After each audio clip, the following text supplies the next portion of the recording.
Jésus, il est ici. Alléluia. Gloire à Dieu.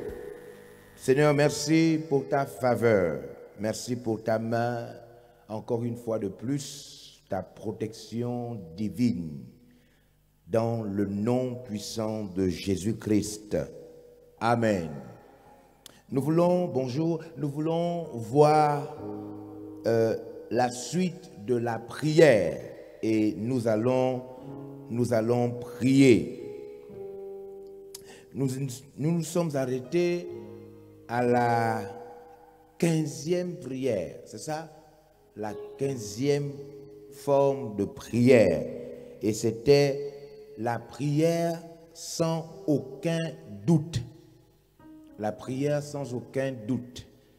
La prière qui n'a pas de doute.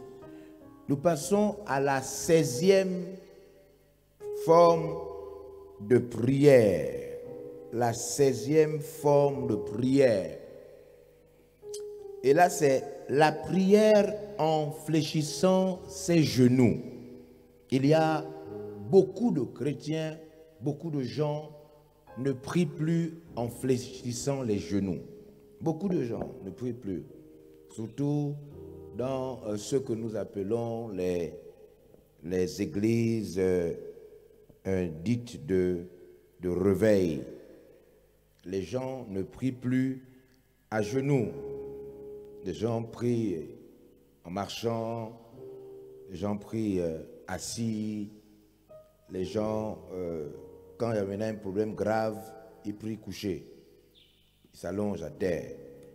Mais les gens ne prient plus à genoux.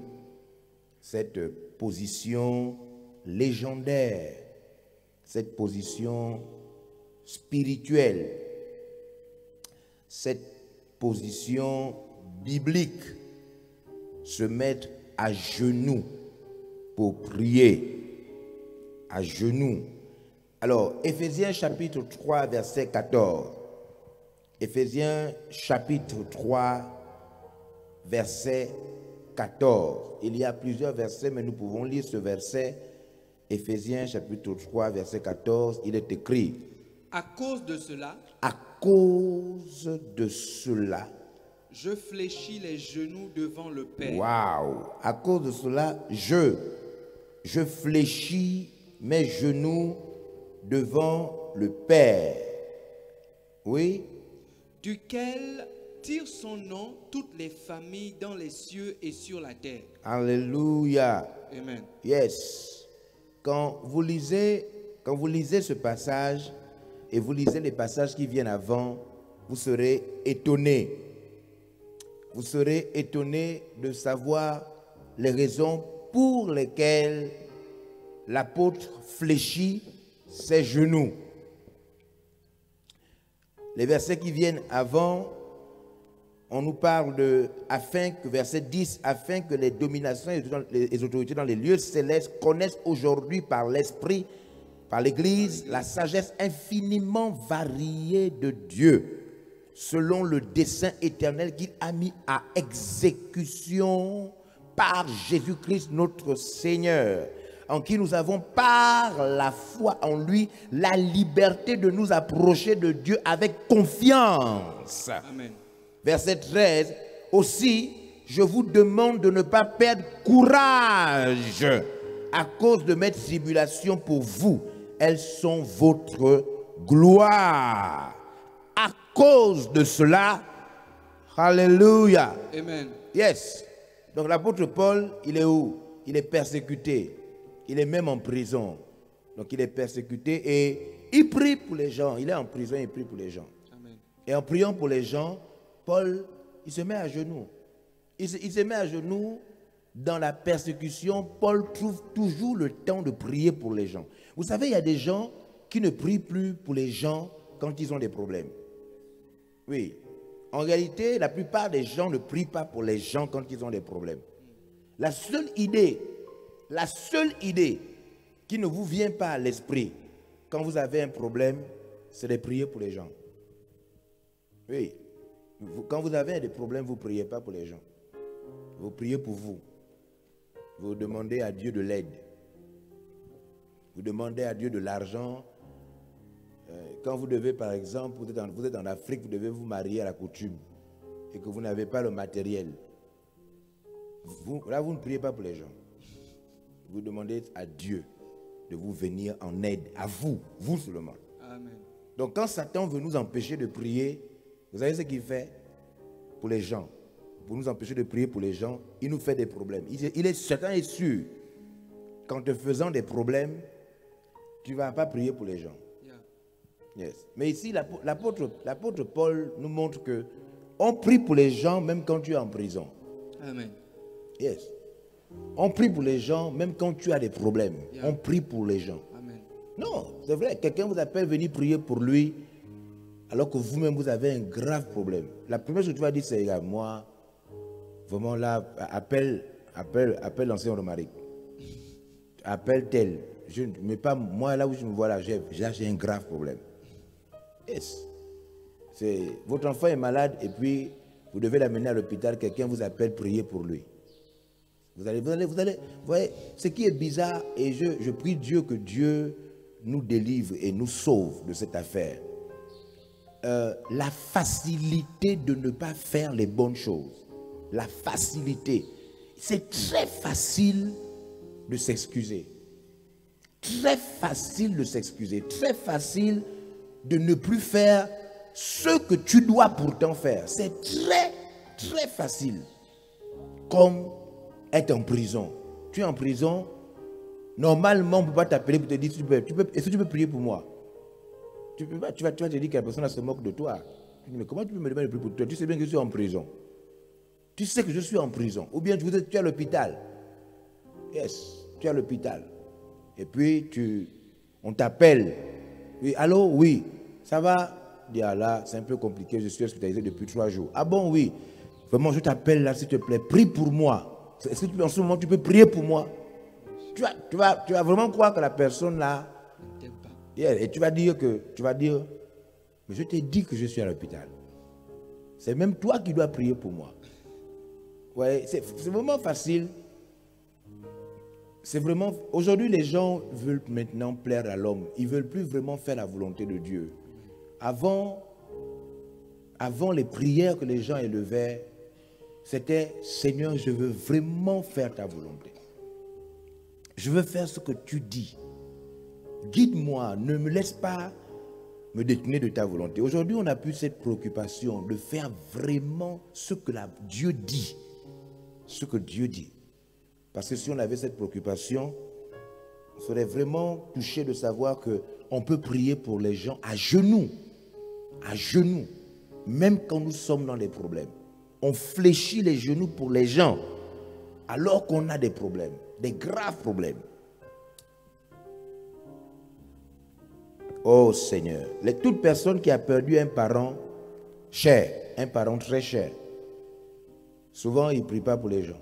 Parce que si tu viens de perdre ta femme, on ne peut pas t'appeler pour te dire, s'il te plaît, est-ce que tu peux prier pour moi? Tu vas dire à la personne, mais moi je viens de perdre ma femme. Tu ne savais pas que j'ai perdu ma femme? Ici, je savais. Mais comment tu peux m'appeler pour demander de prier pour toi? Waouh! Donc la prière de fléchir les genoux est une prière importante. Je veux simplement dire, il faut reprendre. Si tu as déjà fait cette prière depuis que tu es né, fléchir les genoux, reprends ça. Reprends la prière de fléchir les genoux. C'est une prière vraiment importante. Et elle a son sens devant le Père. C'est ça, non? Amen. Yes. C'est une prière où ça nous permet de nous positionner devant le Père. Yes. Devant le grand. Devant le grand. Elle signifie beaucoup de choses. Elle signifie que tu es humble. Elle signifie que tu n'es pas en train d'exiger à Dieu. La fléchir les genoux montre que tu ne te prends pas pour un gros bonnet, pour une personne que Dieu doit absolument exaucer. Vous savez, on apprend dans les églises de réveil, dans nos églises là, on apprend qu'on peut gronder Dieu. Il y a des gens qui enseignent même que Dieu, même quand il ne veut pas te donner, si tu grondes, il va te donner. Oui, Vraiment, que Dieu nous aide à redevenir catholiques, quoi. Yes, que Dieu nous aide à redevenir des catholiques, mais les catholiques de la mission, hein, pas les Amen. catholiques de Saint-Joseph Amen. ou Sainte-Marie. Non, les catholiques de la mission. Les autres, les catholiques, eux, ils prient toujours en se mettant à genoux. Amen. Toujours. Et eux, vous n'allez pas voir l'église catholique, sauf le charismatique, hein, le réveil charismatique. Mais vous n'allez pas voir l'église catholique où un prêtre gronde Dieu.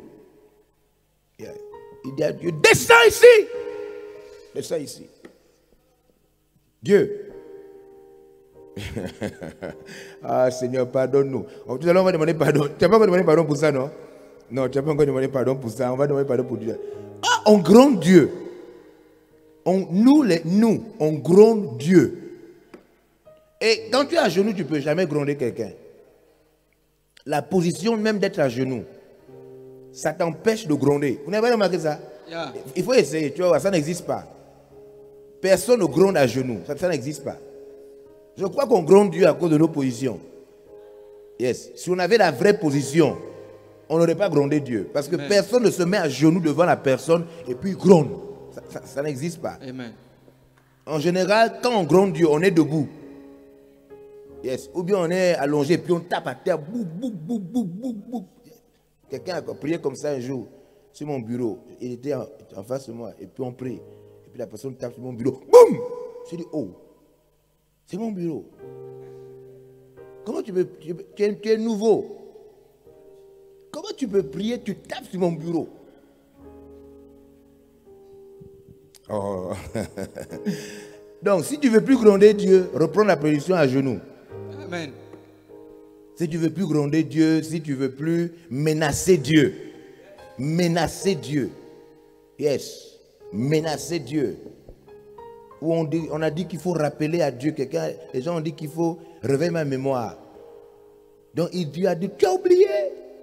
Tu as oublié. What a shock. Tu as oublié ce que tu as dit toi-même. Dieu, il faut être sérieux. Tout ça, c'est parce qu'on n'est pas à genoux.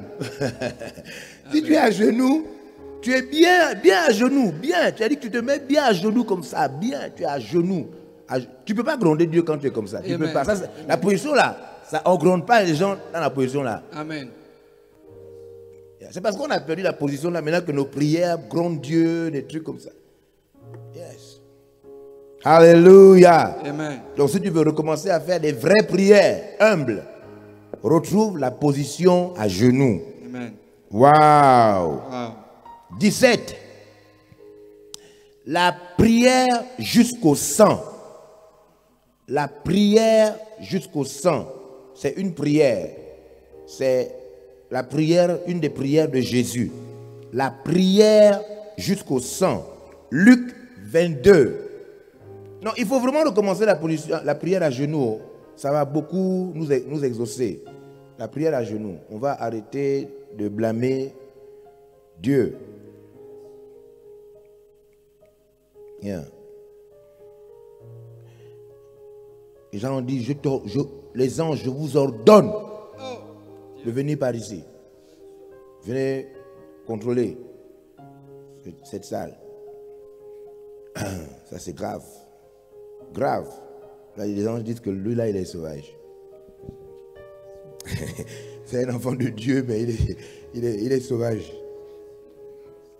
Waouh! Wow. La prière jusqu'au sang. Luc 22, verset 40 à 46. Luc 22, verset 40 à 46. C'est grave quand les démons vous conduisent dans la prière. Yes. Des fois, il y a des séances où le maître de cérémonie est un démon. Des fois, si vous ne faites pas attention, des fois, le maître de cérémonie vous introduit. Yes. Il passe par quelqu'un et puis il vous dirige. Maître de cérémonie. Yeah. Yeah. Il faut beaucoup prier pour quand on vient devant pour ne pas être dirigé par un démon. Oui. Lorsqu'il fut arrivé dans ce lieu, Yes. il leur dit, priez afin que vous ne tombiez pas en tentation. Yes, ce sont des versets qui nous informent des choses très importantes. Donc, il faut, vous savez, pour ça, on n'a pas besoin de trouver quelqu'un dans le péché pour savoir qu'il pêche. Non. Il faut seulement voir la fréquence de prière de quelqu'un. Si quelqu'un ne prie pas beaucoup, même si tu ne l'as jamais trouvé, dans le péché, il pêche. Amen. Vous me suivez? Yeah. Yes. C'est-à-dire, il faut savoir. Yes. Tu peux décider. C'est-à-dire, tu es à la maison, tu vois que ta femme ne prie jamais. Vous dormez, elle ne prie pas. Vous vous réveillez, elle ne prie pas. Tu peux aller demander au divorce. On te demande pourquoi. Tu dis, je sais qu'elle pêche. Yes, je sais qu'elle pêche. Elle me trompe, elle a un copain dehors. Dis, oh pourquoi? Dis non, parce qu'elle ne prie pas. Et on sait que quiconque ne prie pas tombe dans la tentation. Donc je suis sûr qu'elle me trompe. Monsieur le magistrat, donnez-nous le divorce. Une personne qui ne prie pas pêche toujours. Amen. Retenez bien ça.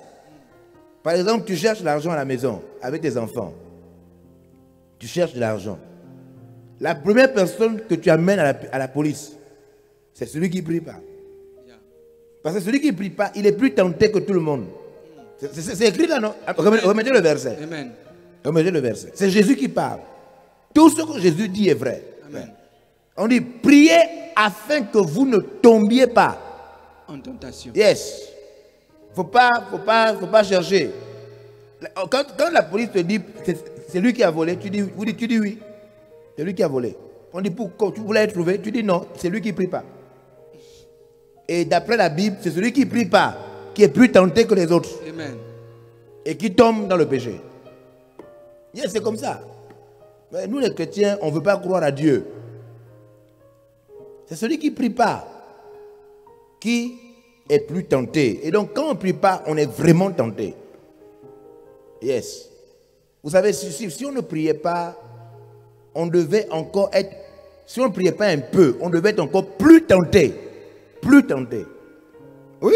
Amen. Plus tenté. Oui, allons-y. Verset suivant. Puis il s'éloigna d'eux à la distance d'environ un jet de pierre. Yes. Et s'étant mis à genoux, Oui. il pria. Oui, non? Vous avez retrouvé, non? Oui, oui. N'est-ce pas? Amen. Qu'est-ce que Jésus a fait avant de prier? S'est mis à genoux. Yes. Je vous ai dit, il faut faire attention. Même Jésus lui-même, Jésus ne faisait pas comme nous on fait là-haut. Où on marche comme ça, là, comme ça. Dieu. Comme si Dieu te devait. Non, Jésus ne faisait pas les choses comme ça. Amen. C'est pourquoi nos prières ont beaucoup de problèmes. Yes. Parce qu'au fond, on ne sait même plus se mettre à genoux. Amen. On ne sait plus fléchir pour dire Dieu, oh Seigneur, oh Dieu, oh Dieu. On ne sait plus faire ça. Yes. Il y a des gens qui vont rentrer au ciel seulement parce qu'ils se mettent à genoux. Il y a des gens qui vont rentrer au ciel parce qu'ils se mettent à genoux. Je crois qu'au ciel, les gens adorent à genoux. Apocalypse dit que les 24 vieillards, c'est ça non? Amen. Je crois qu'au ciel, les gens ne marchent pas comme nous on marche. Amen. Je pense qu'on peut nous empêcher de rentrer au ciel à cause de ça. Yes. Dis-toi, oui. C'est vous qui marchez quand vous priez. Il ne faut pas venir faire ça ici. Amen. Mets-toi d'abord de côté. Parce qu'il est écrit que les 24 vieillards prennent des couronnes d'or, ils jettent au sol. Ils se mettent à genoux. Les 24 vieillards, ils se mettent à genoux. Ils adorent Dieu. Donc si tout le ciel se met à genoux, vous pensez que nous, on va venir gaspiller au ciel? Hein? Nous, les églises embrouillées là. Vous savez, quand les catholiques nous appellent église de réveil, ils ne veulent pas dire qu'on est réveillé, c'est juste un moyen de parler, c'est l'ironie. Ils veulent dire église embrouillée. Yes. Quand les catholiques disent église de réveil, ce n'est pas vraiment réveil en tant que tel. Ils veulent dire église embrouillée. Yeah. Jésus se met à genoux. Jésus, hein, le Fils de Dieu, il se met à genoux et il prie. Oui? Disant, Père, si tu voulais éloigner de moi cette coupe. Il y a un chrétien qui est mort à genoux en priant. C'est bien, hein? Il est parti au ciel. Yes. Moi, je pense que mourir à genoux en priant, c'est mieux que mourir allongé sur le dos, la bouche ouverte. C'est-à-dire, tu es un chrétien. On te trouve mort comme ça. Ou bien on te trouve mort à genoux en train de prier. je pense que c'est vraiment bien de mourir à genoux en train de prier. N'est-ce pas? Amen. Yes. Ou bien ceux qui dorment. Il y a des gens qui dorment en mettant le drap jusqu'à la tête. Yes. Moi, je n'aime pas trop voir ça. Où tu cherches la personne. Il y a des gens, ils mettent eux-mêmes le ventilateur sur eux. Après, ils mettent encore la clim sur eux-mêmes. Après, eux-mêmes encore. Ils prennent le drap à la couette. Ils mettent jusqu'à la tête. Mais si tu as froid comme ça, dis, arrête. Il dit non, il faut les deux. Ah, Seigneur, les gens là. Et ils ne plient pas bien. Tu mets le split, tu mets le ventilateur. Après, toi-même, tu prends encore le drap, tu mets jusqu'à la tête. Est-ce qu'on dort enfermé?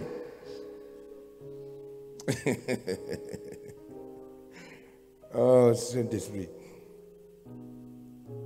Oui, on y va. Là, si je parle de ça, c'est qu'il y a des gens qui sont ici qui font ça. C'est sûr. Tu cherches l'autre.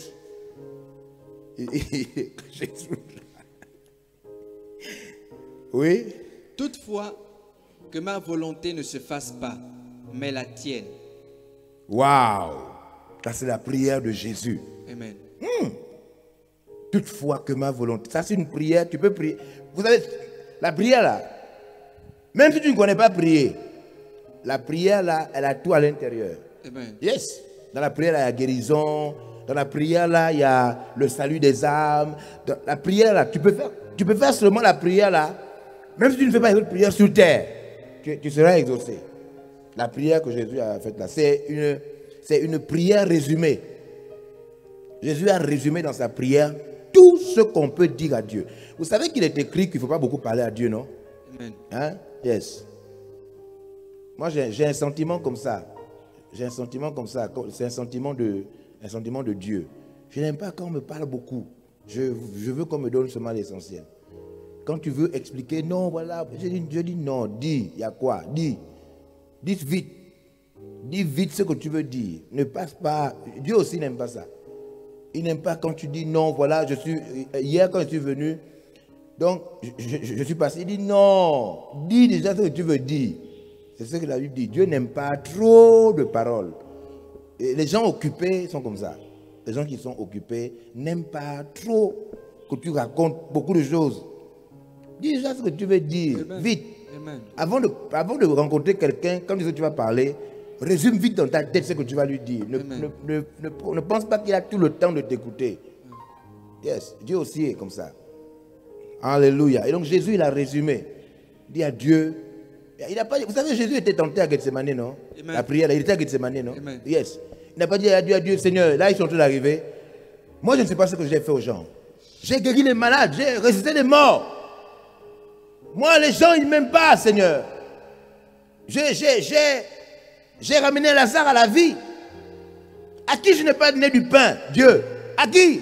Non, ouais, Jésus pouvait raconter tout ça. Il n'a pas dit à Dieu toutes ces choses. Amen. Il n'a pas aussi fait des prières qu'on fait souvent là, etc. Oh Dieu, je lis celui qui arrive. Le sacrificateur, là, Caïphe, qui amène les autres. Hein? Malchus, ils arrivent, Seigneur. Je les vois. Au nom de Jésus, feu, feu. Jésus n'a pas fait ça. Jésus pouvait lier les gens qui arrivaient, non? Amen. C'est ça ou c'est pas ça? C'est ça. Il pouvait lier les gens qui arrivaient. Il a fait une prière résumée. Il dit Dieu, pas ma volonté, la tienne. Et il a prié comme ça pendant 3 heures. 3 heures la même prière. 3 heures la même prière. Si on te demande de prier comme ça pendant 15 minutes, tu vas estimer que tu es stupide. Si tu dois dire à Dieu, Seigneur, pas ma volonté, ta volonté. Dieu, pas ma volonté, la tienne.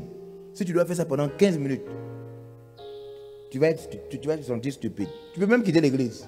Si on te dit fais ça, tu peux quitter l'église. Tu as dit non, je ne sais pas pourquoi. Comment on peut dire, tu vas dire à ta mère, est-ce qu'on peut dire à quelqu'un de dire à Dieu, pas ta volonté, ma volonté, 15 minutes? Ce n'est pas la magie ça. C'est la magie. Ça, c'est pas normal. Comment on peut dire seulement une phrase, 15 minutes? Ce sont les incantations. Yeah. Yeah. Moi, je quitte l'église. Jésus a fait ça pendant 3 heures. La même prière. Amen. 3 heures de temps. Waouh! Wow. Yes. La volonté de Dieu. Que ton règne vienne. Que ta volonté soit faite. Sur terre. Comme au ciel. Oh Dieu.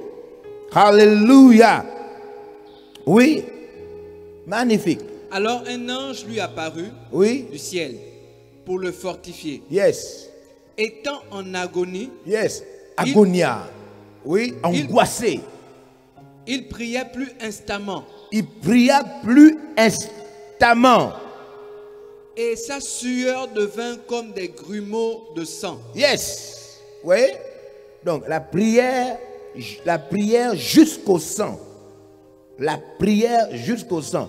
À la prière, à la forme de prière 20, on va voir pourquoi le sang de Jésus est devenu, la sueur est devenue du sang. On appelle la prière là, la prière d'instance. La prière plus instamment.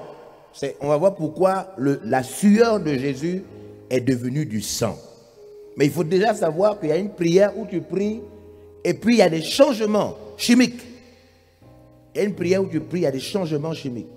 Il y a des changements biologiques. Il y a des changements corporels. Il y a des prières jusqu'au sang. Ça veut dire que tu pries au point où il y a des modifications même dans ton organisme. Yes. Des modifications. Des fois, on doit prier jusqu'à ce que tu ressentes des choses. Yes. On prie jusqu'à ce que tu ressentes des choses. Prier jusqu'à entendre la voix de Dieu. Yes. Vous savez, quand on prie le matin très tôt, quand on prie à 4 heures, quand on prie à 5 heures, on est censé dormir tôt. Amen. La prière tôt est un régime. Amen. C'est un régime. Tu dis, moi, je prie Dieu tôt. Maintenant, je ne fais plus. Voilà. Mais pour ça, il faut que tu sois quelqu'un qui dort trop aussi. Amen. Vous savez, aller dormir tôt est un miracle. La plupart des gens n'ont pas la force d'aller dormir tôt. Amen. Ils trouvent ça bête. Les gens trouvent bête d'aller dormir tôt. Ils disent non, mais quoi? Il dit comme ça, 21h. Moi, quand je dis comme ça, je dis, oh, il est 21h. Yes. Parce que j'estime que 21h, c'est déjà trop loin. Il faut vite courir. Courir vite. Vite, vite. Allez vite faire ce qu'il y a à faire pour dormir. Mais il y a des gens, ils disent quoi? Demain à 21h? Non. Ils trouvent ça bête. Alors que, parce qu'il n'a pas de projet de prière le matin. Amen. Quand tu n'as pas de projet de prière, tu ne trouves pas que dormir tôt.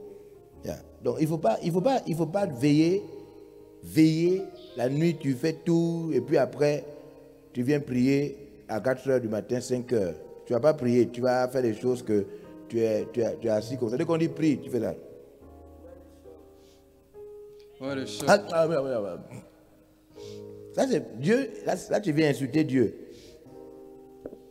Il faut dormir tôt. Alléluia. Amen. Donc il y a la prière jusqu'au sang avec des modifications, des changements. Yes, tu peux, dans cette prière-là, tu peux voir ton mal d'estomac disparaître. Amen. Oui, la prière jusqu'au sang. Tu peux voir ton mal d'estomac disparaître. Tu te réveilles avec une douleur ou bien tu portes une douleur sur ton corps depuis longtemps. Et à travers cette prière, tu peux voir un grand miracle. C'est une prière de profondeur. Il faut aller en profondeur, descendre, aller en profondeur. Amen. Amen. Il faut aller en profondeur. Et quand tu vas en profondeur dans la présence de Dieu, des choses changent. Yes. Cette prière montre que, la prière du sang montre que il y a des interventions, des interférences dans la présence de Dieu. Il y a des choses qui changent. Beaucoup de choses. Yes. Comment le sang de la sueur peut devenir du sang? Comment? Vous allez voir la prière 20, ce qui s'est passé.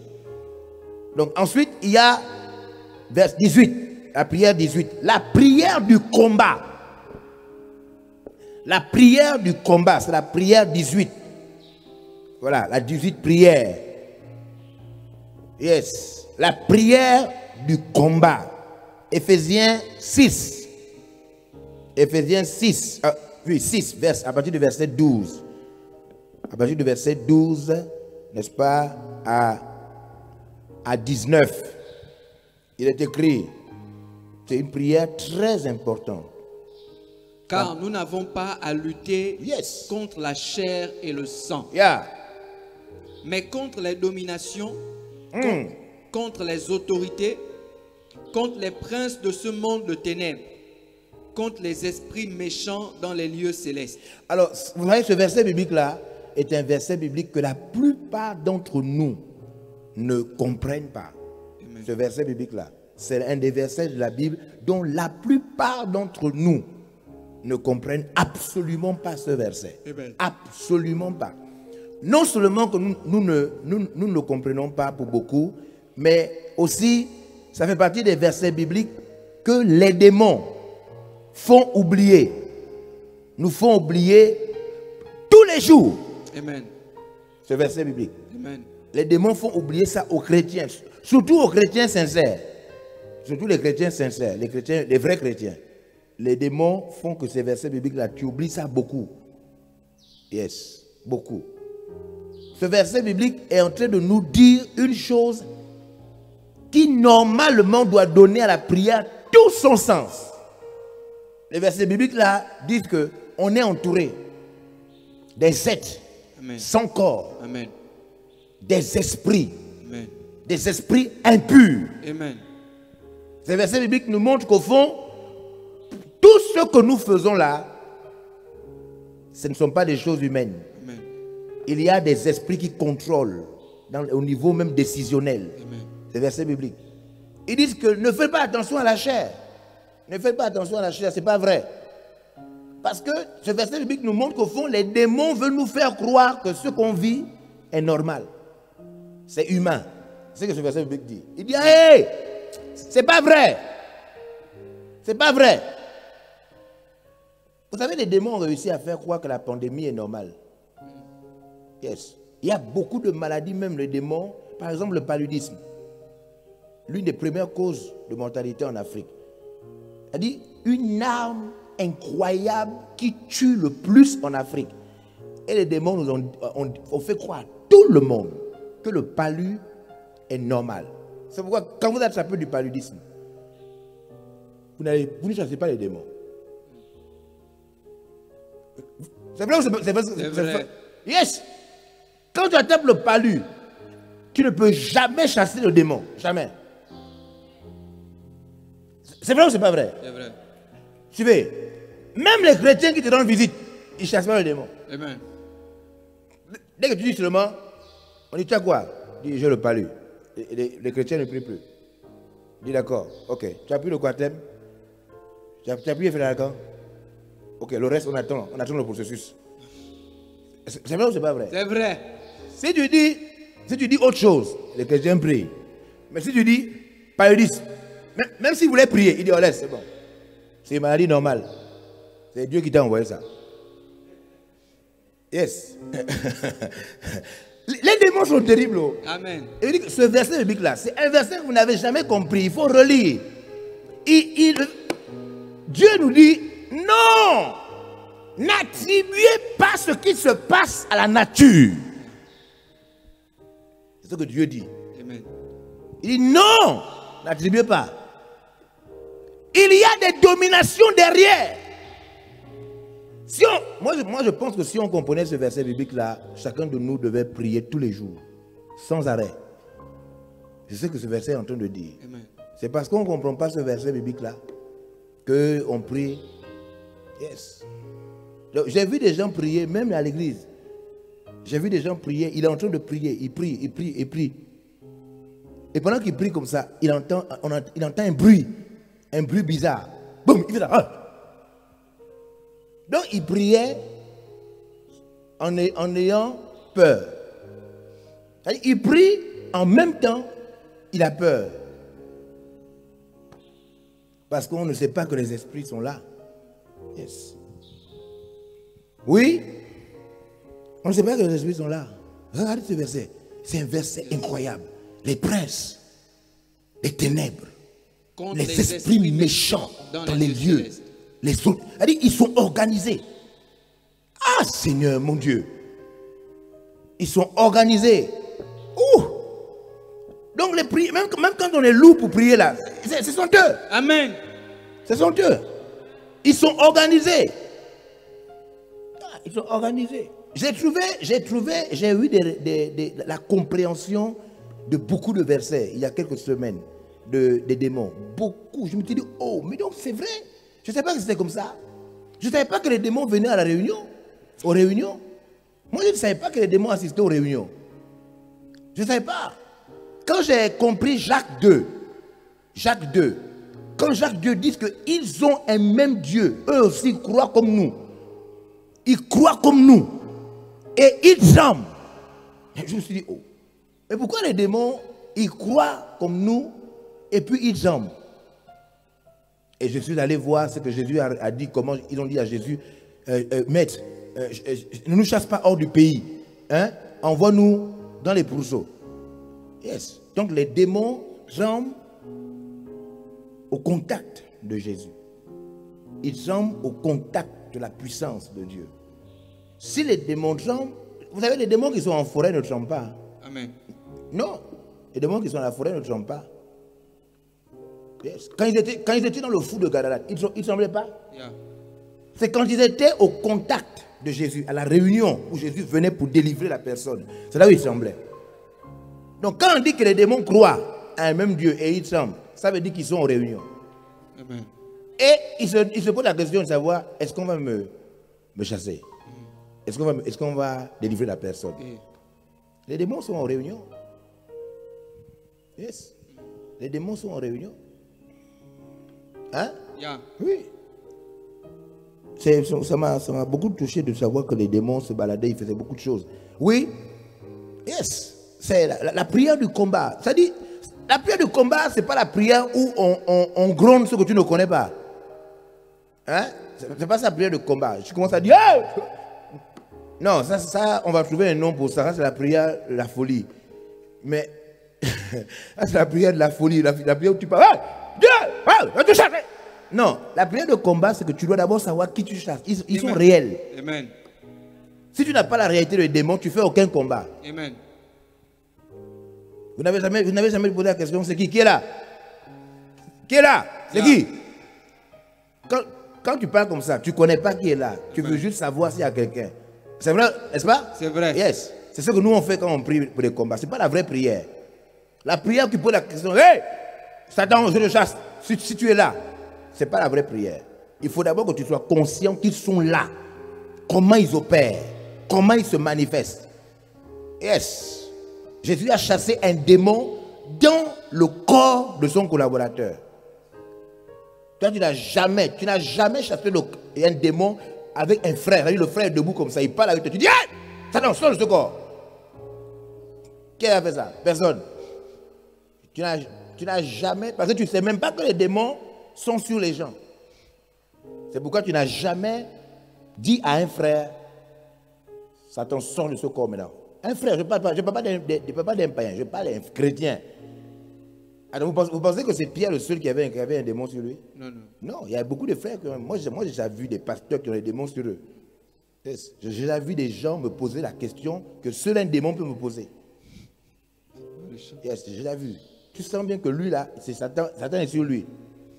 Mais nous on ne fait plus ça. On ne chasse pas les démons sur les gens. On chasse seulement les démons sur le nouveau.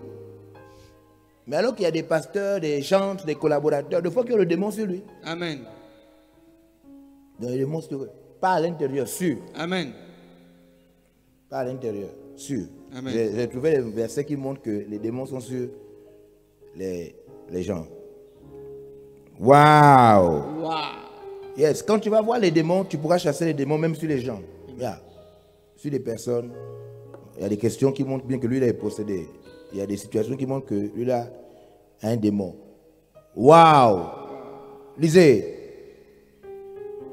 Ah mon Dieu, c'est vrai comme ils sont alignés. 16. Vous voyez comment ils sont alignés dans le verset là? Amen. Ils sont alignés, hein? Ils sont alignés. Organisés. On y va, avancez le verset suivant. C'est pourquoi prenez toutes les armes de Dieu afin de pouvoir résister dans le mauvais jour et tenir ferme après avoir tout surmonté. Tenez donc ferme. Ayez à vos reins la vérité pour ceinture. Yes. Revêtez la cuirasse de la justice. Mettez pour chaussure à vos pieds le zèle que donne l'évangile de paix. Yes. Prenez par-dessus tout cela le bouclier de la foi, Ouh. avec lequel vous pourrez éteindre tous les traits enflammés du malin. Yes. Prenez aussi le casque du salut et l'épée de l'esprit qui est la parole de Dieu. Ça, vous savez, ça, je vous dis que c'est des versets qu'on ne comprend pas.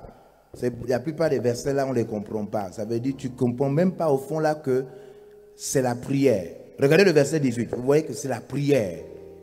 Faites en tout temps par l'esprit Oui. toutes sortes de prières et de supplications. Donc, quand on dit les armes, quand on a cité des armes, là, la vérité, tout cela, ce sont des armes utilisées dans la prière de combat.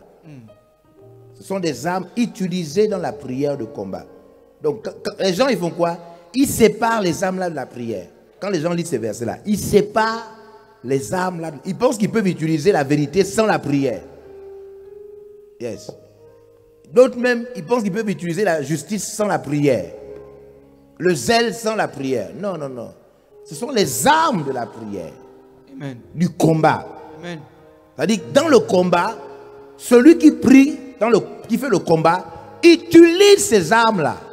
Utilise ces armes-là. Pendant qu'il prie, il pense à la vérité. Il utilise la vérité. Amen. Celui qui prie, il utilise la vérité. Yes, le combat. Beaucoup de gens qui combattent là, ils ne savent pas combattre. C'est la prière de la folie. C'est différent de la prière du combat. La prière du combat, le combattant est très, très réfléchi. La prière du combat, le combattant est très réfléchi. Il utilise des armes. En ce moment, il y a la guerre avec la Russie et l'Ukraine. Il y a des armes qui sont utilisées. Yes, des armes. Et donc, celui qui combat, il a, verset 18, faites par l'Esprit toutes sortes de prières et de supplications. et de supplications. Veillez à cela avec une entière persévérance. Vous voyez? Et cette prière-là, on prie aussi pour les saints. Amen. Donc, dans la prière de combat, on n'oublie pas les autres. Amen. On prie, tu pries, tu combats, tu pries aussi pour les saints. Et quand vous allez au verset 19, vous allez voir qu'on prie même aussi pour son pasteur. Amen. La prière du combat, ce n'est pas seulement ta prière à toi. Yes. C'est une prière où tu utilises les armes de Dieu, tu te bats. Maintenant, suivez, on ne fait pas la prière à genoux. Vous savez pourquoi on ne fait pas la prière du combat à genoux? Parce que la prière du combat, on ne prie pas Dieu. Amen. Dans la prière du combat, on ne s'adresse pas à Dieu. Amen. Dans la prière du combat, on est avec Dieu et on combat contre le diable. Amen. Et ses démons. C'est pourquoi la prière là, on ne fait pas ça à genoux. Amen. Yes. On prend une position de guerre. Une position de combat. Amen. C'est la prière du combat. On ne fait pas la prière du combat quand tu es attaqué. Ça, c'est la prière de la peur. C'est deux choses différentes. Hein? C'est-à-dire que tu dors et puis on te sangle dans le rêve. On te sangle. Et tu te réveilles, boum, tu commandes, ah, Dieu! Non, ça, c'est pas la prière du combat. Ça, c'est la prière de la peur, la réaction. Le combat se fait même si on ne t'a rien fait. Même si on ne t'a rien fait, comme arracher des âmes au diable. Amen. Briser la force de Satan. Amen. Waouh, on va prier. Deux dernières prières. Hein?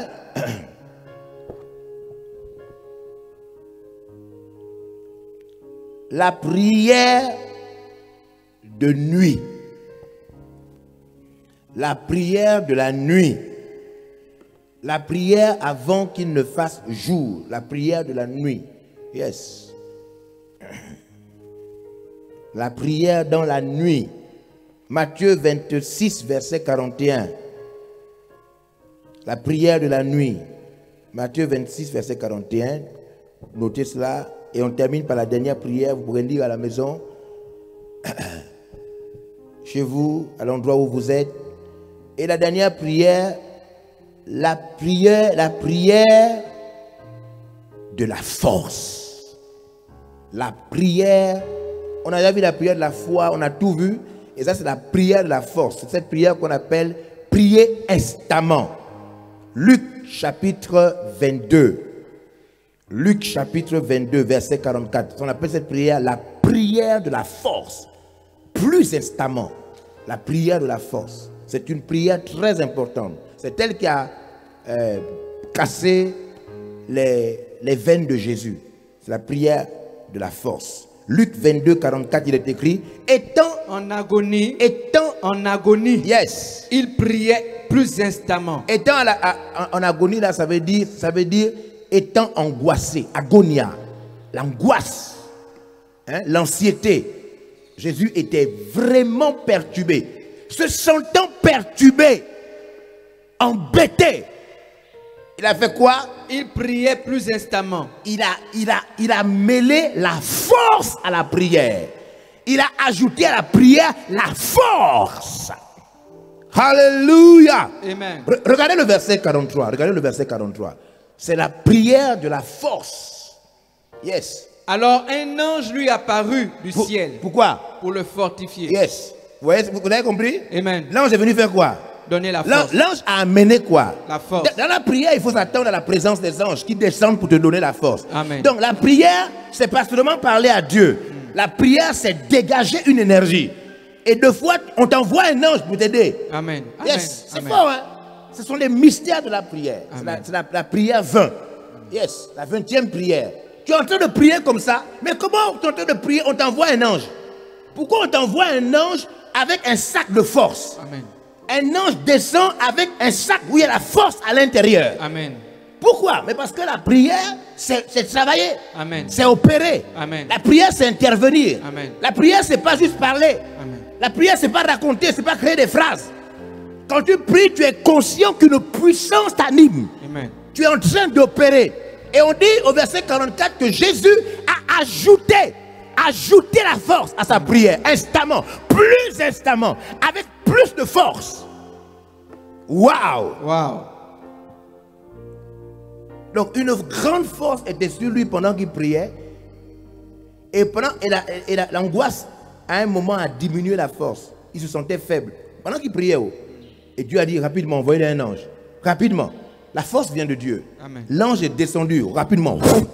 Et l'ange lui a donné la force. Il a repris la force. Et quand il s'est mis à prier, les veines ont éclaté. Yes. C'est pourquoi c'est sorti maintenant par les pores. La prière de la force. Plus instamment. La prière de la force. Je pense que beaucoup de gens ne sont pas exaucés parce qu'ils ne sont pas assez forts dans la prière. Yes. On va se lever, on va prier maintenant. Wow. Wow. Wow. Yes. Chakabos.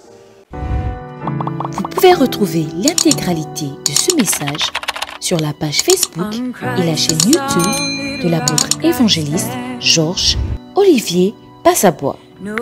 Abonnez-vous et ne ratez plus rien. Cet extrait a été réalisé grâce au concours des partenaires VLR Impact TV. Merci, chers partenaires.